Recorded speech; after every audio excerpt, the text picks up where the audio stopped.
Friends, have you ever thought of your life? Have you ever imagined of the reality of life, that every day as we live, every day as we wake up, our days are continually reducing? Have you ever lived to the imagination onto the reality that when we see a new day, we are passing away, That as the sun rises in the morning and the sun sets in the evening, our days on earth have been shortened. Have you ever thought of your life? Because I can tell you for sure, there are some of us that are looking so elitist, so learned for God. There are some of us who are looking so busy for God.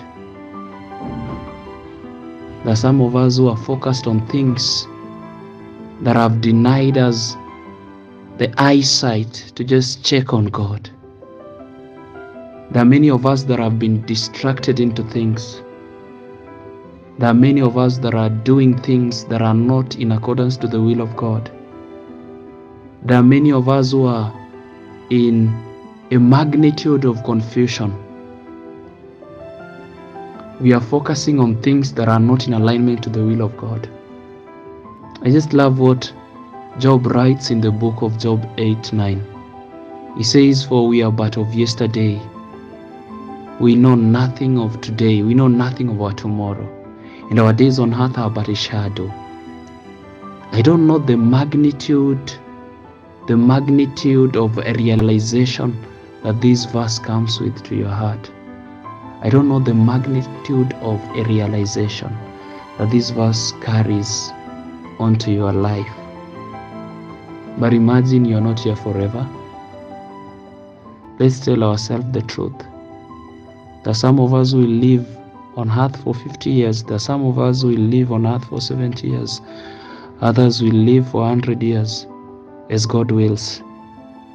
But at times, you can imagine yourself living for 30 good years, claiming to be born again. Then when God checks with his eyes on the life you've lived all those years, he sees that you've wasted your life, you've wasted your time, you've wasted the investment of God, you've wasted the investment of heaven. How are you living with God? What's your relationship with your Maker? What's taking your time? What's taking your thoughts?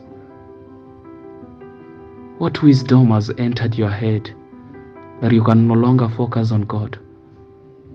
What is that wisdom that has entered your mindset, has entered your mentality, that you now see the church and the things of God as foolishness? Can't you see you've been bewitched? Can't you see you've been deceived? Can't you see you've lost it? Can't you see you are dead? Can't you see you've reckoned a life that is unworthy unto God? What is that thing that has taken over you? What is that thing that has taken over you? Think about it. Think about it. Think about it. Think about it. Think about it. The time is now to make the right decision. The time is now. The time is now to realize self. The time is now to understand God. The time is now to just align to the call. The time is now to check on where we've been going wrong. The time is now to allow God to help us align and correct things. The time is now to accept the chastisement of God. The time is now, he cries,